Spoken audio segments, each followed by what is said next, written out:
É, pessoal, e caindo 80% só nesses últimos 6 meses. Sim, a Infracommerce está em plena queda, né? Inclusive, algumas matérias aqui que saiu recentemente já sugerem, né? A B3 aqui já está meio que enquadrando a Infracommerce para tomar uma solução, né, em relação às suas ações, à cotação, uma vez que está 33 centavos, né? Tirar ela aí da condição de penny stock. Esta informação já foi levada a cabo, tanto é que ela já soltou aqui, né, uma informação, não um fato relevante, mas uma informação de tomada de decisão, falando que necessariamente está adotando aqui as medidas necessárias para tirar o papel desta condição aqui de R$ 1.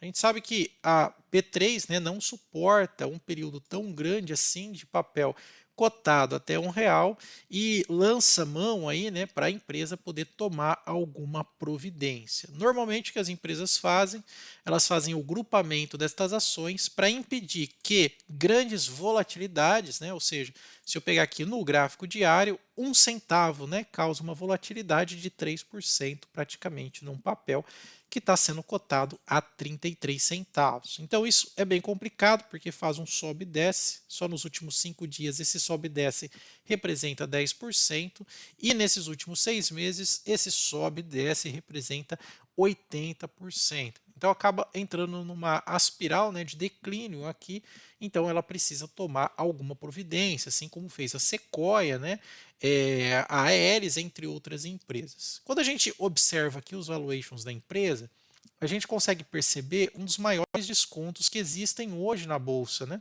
Por quê? Porque o preço sobre valor patrimonial está 0,14.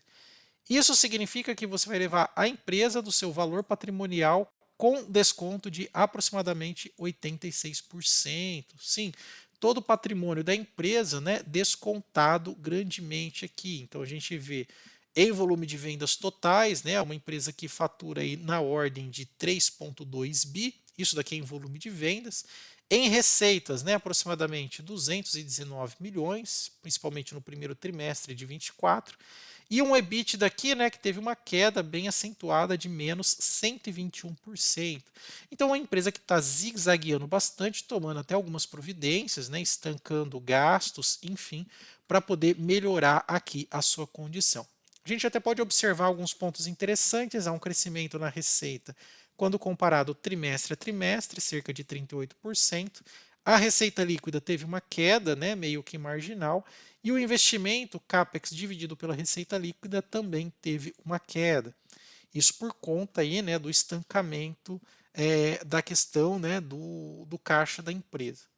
Outro ponto que chama atenção, né, o breakdown aqui dos lucros líquidos, a gente pode perceber que hoje a empresa está dando um prejuízo de menos 90 milhões, que é complicado para uma empresa de tecnologia que precisa de capital intensivo, né? E uma pena também, porque a Infracommerce hoje, até pegar aqui no começo da apresentação dela, ela é uma empresa, né, América Latina, ou seja, ela fornece soluções white label para diversas outras empresas, especialmente marketplace, né? Então a gente pode observar que é uma empresa assim bem diferenciada no setor, especialmente no Brasil, né? Mas é uma pena estar passando por esta situação. Eles falam que tem aqui um plano estratégico de 3 anos, está tomando providências para segurar os seus talentos, também fazer um equilíbrio estrutural de capital e o foco na geração de caixa. Eu tive observando aqui um pouco da posição acionária da Infracommerce e tive observando que são tudo capital estrangeiro, né? Então aqui, né, a controladoria, né, aqueles que controlam a empresa, Estados Unidos, também Estados Unidos, depois tem empresas do Japão, empresa alemã, empresas dos Estados Unidos, enfim, né? Então grande parte aqui dos controladores são americanos ou grupo americano, né? Então, será que eles sabem o que fazem? Bom, uma empresa de tecnologia, né, sobretudo americana, com certeza aí vai traçar um plano muito bom aí de talvez um turnaround nessa empresa para ela voltar a crescer. Outra coisa também que eu quero compartilhar com vocês, já descendo um pouco mais aqui na questão de valuation, né, é essa decepção gráfica aqui, né? Ó. Ou seja, quando ela saiu aqui no IPO a R$ 15, tinha muitas casas de análise dando recomendação de compra do papel. Até mesmo ela saiu de R$ 15, falou que ela ia ser a grande expoente do mercado de tecnologia, tocou aqui quase R$ 25, depois veio queda, um solavancozinho, continuaram a manter recomendação de compra e depois a queda foi dura, né? Ó, foi queda, queda, queda, queda, queda, queda. Haja visto que alguns analistas estão dizendo que o valor justo mesmo de Infracommerce, se você olhar aqui ó, nos últimos 18 meses, isso daqui é Infracommerce. Não é isso daqui, né, de taxas, emolumentos para B3, forçação de barra de algumas casas de análise e recomendação, né, aquelas famosas falando sobre a nova descoberta da bolsa, né? Então tudo isso daqui fez com que muitos entrassem, investissem e perdessem aí 99% do seu capital. Pois é.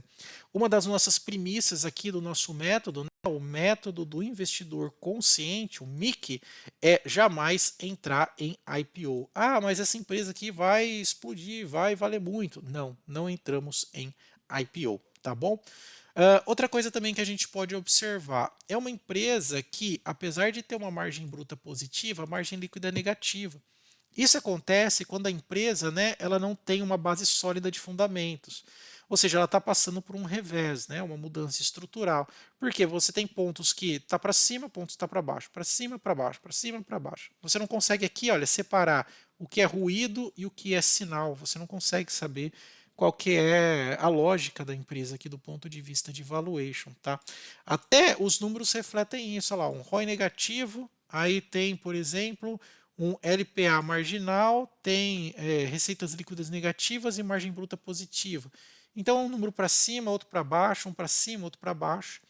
A questão da dívida líquida, né? Olha, pelo patrimônio, a dívida está controlada, mas não tá gerando retorno para os acionistas. Então fica sempre difícil de analisar uma empresa como essa. Sobretudo a questão da cotação a 33 centavos. Se você me perguntar por que 33 centavos é tão complicado, pelo seguinte, ó, fazer aqui uma explicação breve.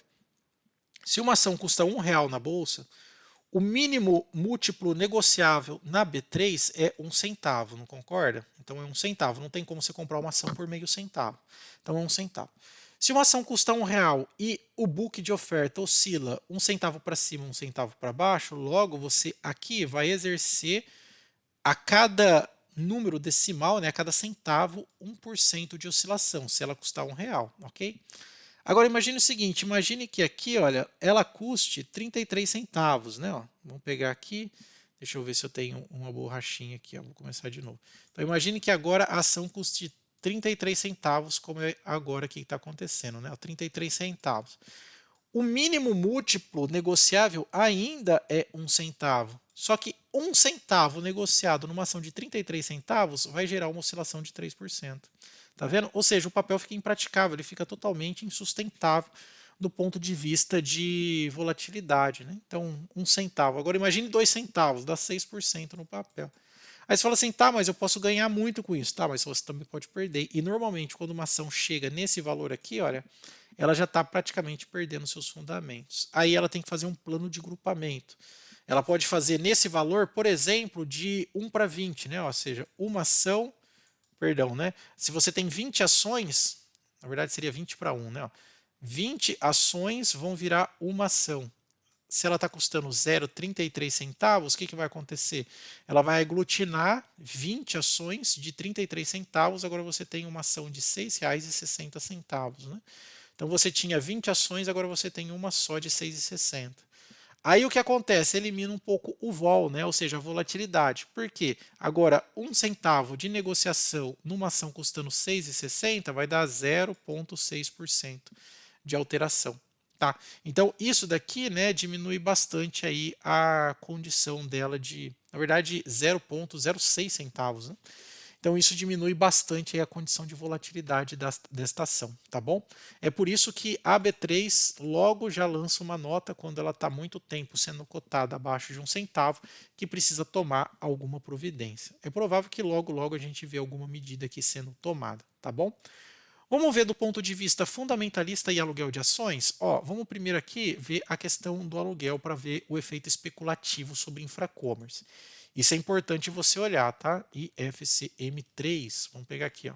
Vamos ver o que está acontecendo com ela. Vou pegar aqui aluguel e posição.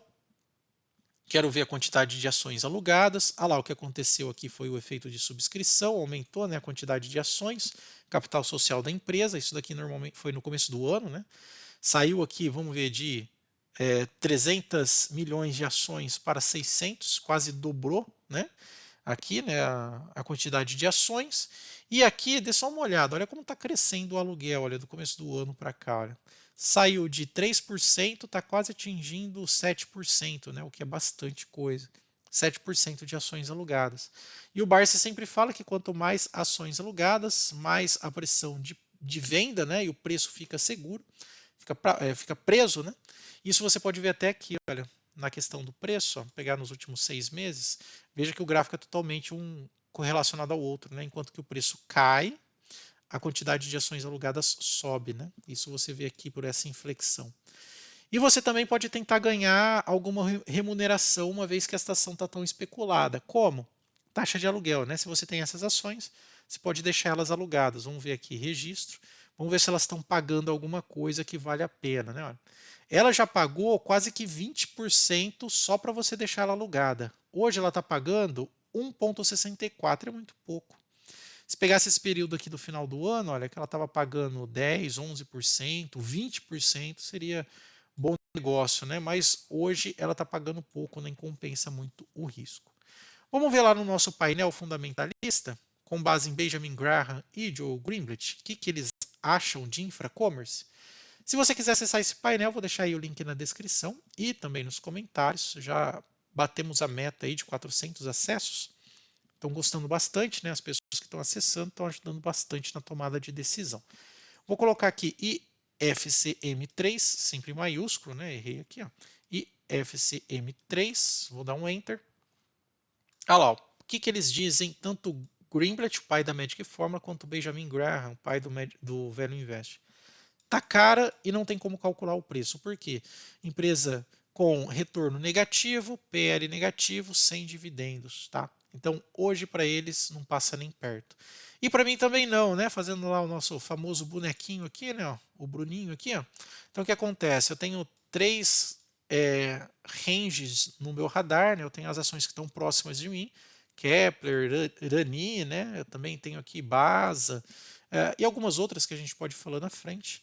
Algumas ações que estão aqui meio que nessa barreira que eu estou olhando de perto, como por exemplo Cosan, Klabin, entre outras, e aqui longe, né? Olha, aqui não, eu só estou olhando de longe, né? Então, o que eu tenho aqui? Por exemplo, sei lá, vamos colocar aqui infracommerce, talvez não estaria nem aqui. Hoje não faz nem parte da minha visão de longo prazo, nem para turnaround aqui, ok? Mas eu poderia colocar aqui nesse radar, por exemplo, um banco que eu gosto bastante, né? O Banco do Espírito Santo, o código BEES3, né? Aqui também é o mais próximo, o Bradesco, pelo desconto que ele está hoje, né? Outros bancos, aqui o Basa, por exemplo, já está bem próximo de mim, enfim. Depois eu faço um vídeo explicando um pouco melhor a minha tese de carteira que se baseia no nosso método do investidor consciente. Pessoal, vou deixar esse painel aqui para vocês, tá? O link, né, para vocês caso queiram adquirir. Se você tiver alguma dificuldade, ó, vem aqui no filtro de ações baratas, tanto de Graham quanto também de Greenblatt, e você vai ter acesso a uma lista aqui de ações boas e baratas, de acordo com os fundamentalistas aqui, tá bom? Link do painel na descrição e também nos comentários. Ah, e se você gostou do vídeo, não esquece de deixar aquele like, se inscrever e compartilhar esse conteúdo. Muito obrigado, até mais.